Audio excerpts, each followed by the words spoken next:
Você já parou para pensar que o Brasil é um país que não tem um herói unânime há muito tempo? Pensa bem qual foi a última vez que nós, como coletivo, admiramos alguém sem nenhum mais ou sem nenhuma ressalva. E na minha opinião, isso é mais grave do que parece, porque quando uma sociedade não consegue sustentar a admiração por ninguém, ela perde a capacidade de estimar o que é bom.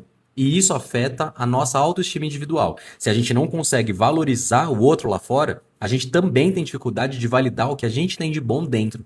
E aí a gente acaba criando uma cultura onde os vínculos são formados mais fácil pelo que a gente odeia em comum do que pelo que a gente ama e admira em comum.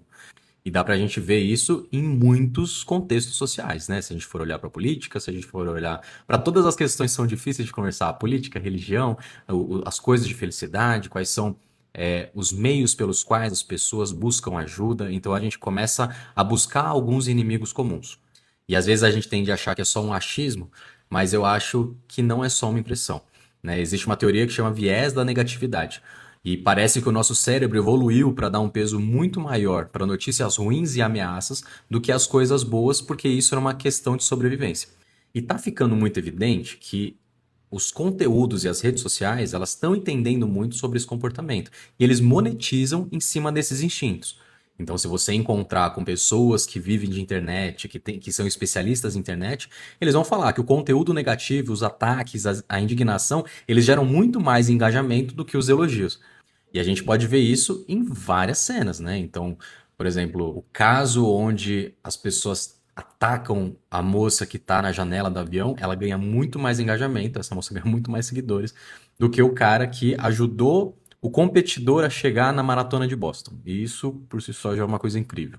Então a gente tem que prestar atenção porque o algoritmo ele te entrega mais ataque, porque o ataque acaba retendo a sua atenção. Ou seja, a gente está sendo treinado a procurar o erro, a falha e o defeito. E é claro que isso vai ter consequência na gente, e é por isso que a gente precisa tomar cuidado. O perigo da comparação nas redes sociais não é só você se sentir menor.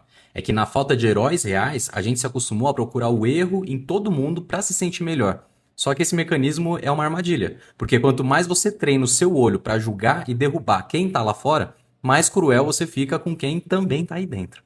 Então, na minha opinião, a solução para a autoestima não é só se isolar, é voltar a exercitar a admiração. O Brasil precisa de heróis e você também precisa. Então, tenta olhar para alguém hoje e focar no que ela tem de incrível e não onde ela falhou. Porque se você só procura o defeito do outro, adivinha o que o seu olho vai encontrar quando você se olhar no espelho. Beleza?